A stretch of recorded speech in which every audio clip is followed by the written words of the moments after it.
আল্লাহর ফেরেশতা, সুবহানাল্লাহ বলি। একজন বললেন, ও মুসা, আপনি যদি মেহেরবানি করে এই কবরটা খনন করতেন তাহলে ভালো হতো, আমাদেরকে একটু সাহায্য করলে ভালো হতো।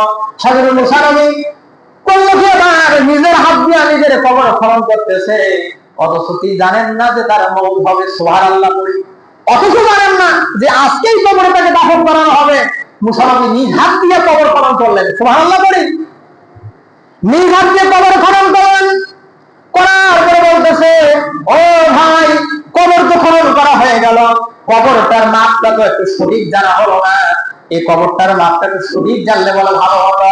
আল্লাহর ফেরেশতাদের মধ্য থেকে একজন ডাক দিয়ে বললেন, ও মুসা, আপনি একটু মেহেরবানি করে কবরের মধ্যে সোজাসুজি একটা শঙ্খ দেখি, আপনার মাপটা হলেই হবে, আপনার মাপটা আবার হলেই হবে, একটু শুয়ে দেখেন তো মাপটা ঠিক আছে কিনা।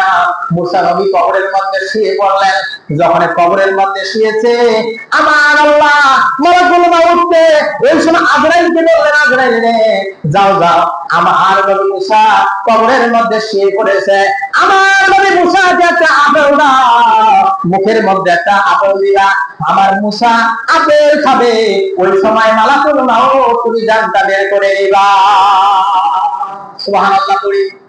যখন আপেল খাবে, এই আপেল খাওয়া অবস্থায় মালাকুল মউতকে আল্লাহ দায়িত্ব দিলেন, ওই সময় তুমি কি করবে? জানটা বের করবে।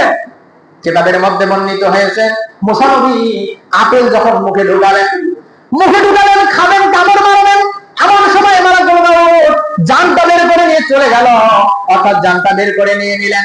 বের করার সাথে সাথে মুসা নবীকে আল্লাহর ফেরেশতারা কবর থেকে ওঠালেন। সুবহানাল্লাহ।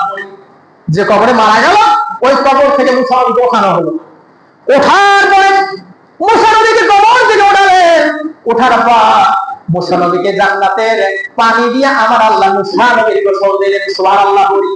ফেরেশতারা জান্নাতের পানি দিয়া মুসা নবীর গোসল দিলেন। মুসা নবীর গোসল দেওয়ার পরে মুসা নবীকে কাফন পরায়া মুসা নবীর জানাজার নামাজ ওই 7 জন ফেরেশতা আদায় করেছিলেন। সুবহানাল্লাহ। মুসা নবীর জানাজার নামাজ পড়লেন, জানাজার নামাজ পড়ায়া মুসা নবীকে ওই কবরের মধ্যে দাফন করলেন। করার পরে আমার আল্লাহ নোটিশ দিয়ে দিলেন, ও ফেরেশতারা, আমার নবী মুসা একজন গণকদর নবী, একজন সম্মানী নবী। ও ফেরেশতারা, আমার নবী মুসার কবরটা সমান করে দাও। মানুষ যদি বুঝতে পারে এটা এই জায়গায় মুসার কবর, তাহলে শিরকের মধ্যে লিপ্ত হয়ে যাবে, তারা সেখানে সিজদা করবে। অতএব ও ফেরেশতারা, কবরটা তোমরা সমান করে দিয়ে দাও, পৃথিবীর কোন মানুষ যেন আমার নবী মুসার কবর যেন নির্ধারিত ভাবে বুঝতে না পারে। সুবহানাল্লাহ। মুসা নবীর কবরটা সমান করে দেওয়া হলো। এই জন্য বোঝাতে চাচ্ছিলাম, আমরা মরণকে কতটুকু স্মরণ করি, আমরা মরণকে কতটুকু ভয় করি। আমাদের পৃথিবীর মধ্যে, অর্থাৎ পৃথিবীতে যাকে আবুল বাশার বলা হয়, পৃথিবীর প্রথম মানুষ আমরা জানি হযরত আদম আলাইহিস সালাম, তিনিও পৃথিবীতে এসেছিলেন সর্বপ্রথম, কিন্তু তিনি পৃথিবীতে আসার পরে থাকতে পারেন নাই, তার মরণ হয়েছে, তার ইন্তেকাল ঘটেছে। হযরত আদম আলাইহিস সালাম যখন তিনি ইন্তেকাল করলেন, বয়স ভারী হয়ে গেল, কিতাবের মধ্যে এসেছে 1000 বছর বয়স। আদম আলাইহিস সালামের প্রায় 4000 সন্তান।